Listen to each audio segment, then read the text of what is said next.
आज हम इस गाथा को 6 प्रमुख हिस्सों में समझने वाले हैं। पहला, चौहान वंश का उदय। दूसरा, युवा योद्धा राजा। तीसरा, गोरी से प्रतिद्वंदिता। चौथा, संयोगिता और स्वयंवर। पांचवां, विश्वासघात और पतन। और छठा, अंतिम अचूक बाण। तो आइए इस सफर की शुरुआत करते हैं। पहला हिस्सा, चौहान वंश का उदय। अगर हम इन ऐतिहासिक स्रोतों की माने तो चौहान वंश की जड़ें बहुत ही गहरी और दिलचस्प हैं। एक मान्यता यह भी है कि आबू पर्वत पर तपस्या करने वाले ऋषि मुनियों की रक्षा के लिए 4 क्षत्रिय वीरों को तैनात किया गया था, जिनमें से एक आगे चलकर चौहान कहलाए। इसके बाद 6ठी शताब्दी में राजा वासुदेव चौहान ने इस राजवंश की मजबूत नींव रखी और फिर 721 से 734 ईस्वी के बीच राजा अजयराज प्रथम ने वो शहर बसाया जिसे आज हम अजमेर कहते हैं। पीढ़ियां आगे बढ़ती गईं और फिर साल 1166 में राजा सोमेश्वर चौहान के यहाँ एक पुत्र का जन्म हुआ। दिल्ली के राजा अनंगपाल ने इनका नाम रखा पृथ्वीराज। एक मजेदार बात बताऊं, स्रोतों के अनुसार उसी साल चंद बरदाई का भी जन्म हुआ था, जो आगे चलकर इस पूरी महाकाव्य गाथा के सबसे प्रमुख गवाह और पृथ्वीराज के राजकवि बने। अब आते हैं दूसरे हिस्से पर, युवा योद्धा राजा। सिर्फ 12।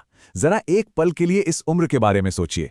स्रोत की एक बेहद प्रसिद्ध किंवदंती बताती है कि मात्र 12 वर्ष की अल्पायु में ही पृथ्वीराज चौहान ने निहत्थे एक खूंखार शेर का सामना किया और उसे मार गिराया, मतलब बिना किसी हथियार के। ये एक ऐसी घटना थी जिसने बचपन में ही उनकी असाधारण ताकत और निडरता का डंका बजा दिया था। बचपन से ही उनका हुनर एकदम अलग स्तर का था। उन्होंने आबू पर्वत के ऋषियों से सिर्फ आवाज सुनकर सटीक तीर चलाने की कला, यानी शब्दभेदी बाण विद्या सीख ली थी। राजकाज का व्यवहारिक अनुभव लेने के लिए उन्हें बहुत कम उम्र में ही अजमेर का युवराज घोषित कर दिया गया और अपनी न्यायप्रियता का सबूत देते हुए उन्होंने रोशन अली नाम के एक विदेशी जासूस को बेनकाब किया, जो फकीर के वेश में छुपकर जनता को भड़का रहा था।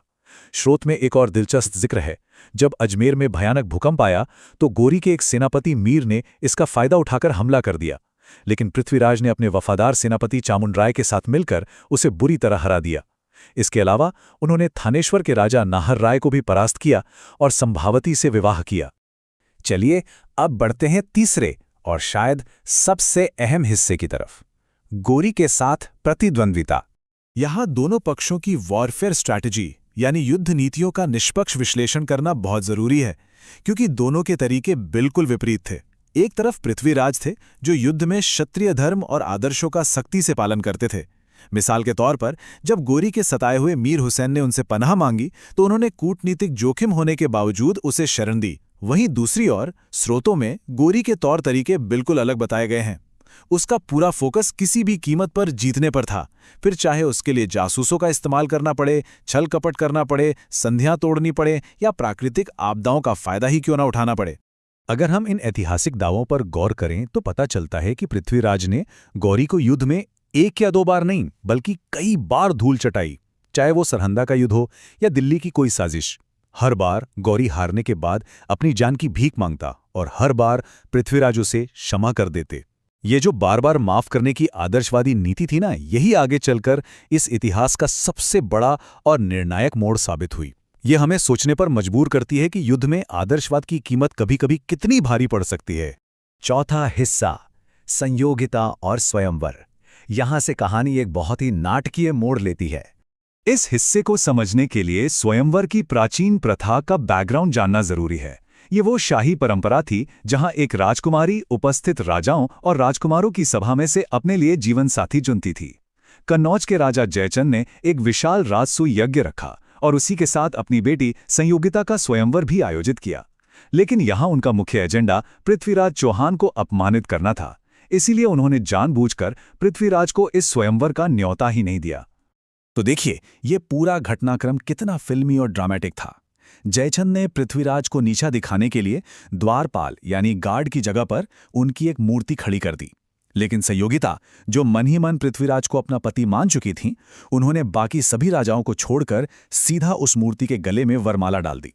और इसके तुरंत बाद पृथ्वीराज अपनी सेना के साथ उस समारोह में आ पहुंचे। भारी विरोध और हंगामे के बावजूद वो संयोगिता को सुरक्षित अपने साथ दिल्ली ले गए।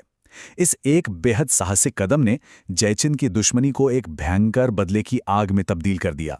पांचवां हिस्सा, विश्वासघात और पतन। यहां से परिस्थितियां पूरी तरह से पृथ्वीराज के खिलाफ होने लगी। लगातार युद्ध लड़ने की वजह से पृथ्वीराज ने कैमास और चामुंडराय जैसे अपने सबसे काबिल और बहादुर सेनापति खो दिए थे। उधर बदले की आग में जल रहे जयचंद ने एक ऐसा कदम उठाया जिसने इतिहास बदल दिया।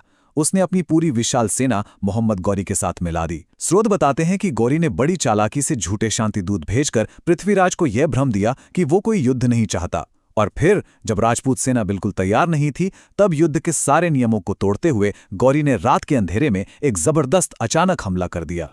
इस युद्ध का नतीजा बेहद दर्दनाक रहा।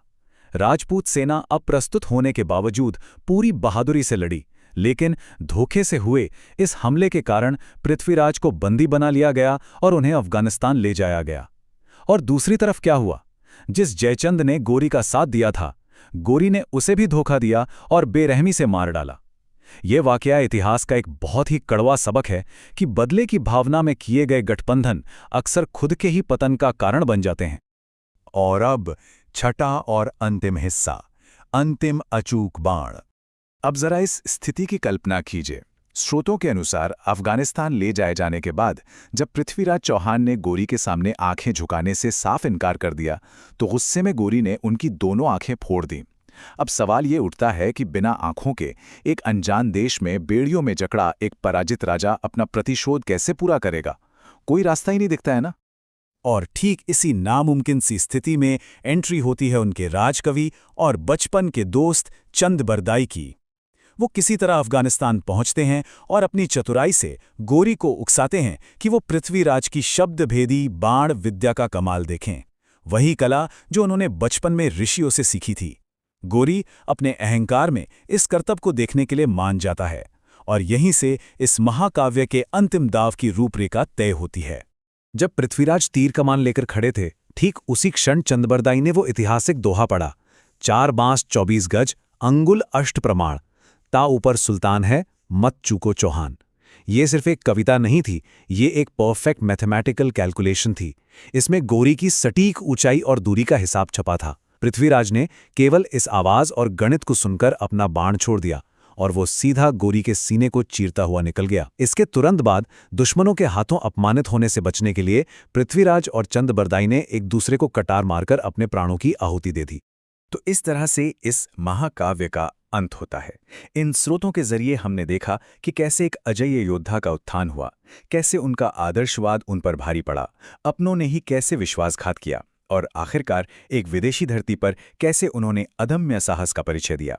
ये कहानी महज इतिहास की किताबों का हिस्सा नहीं है, बल्कि एक ऐसी अमर सांस्कृतिक विरासत है जो सदियों से लोगों के दिलों में जिंदा है।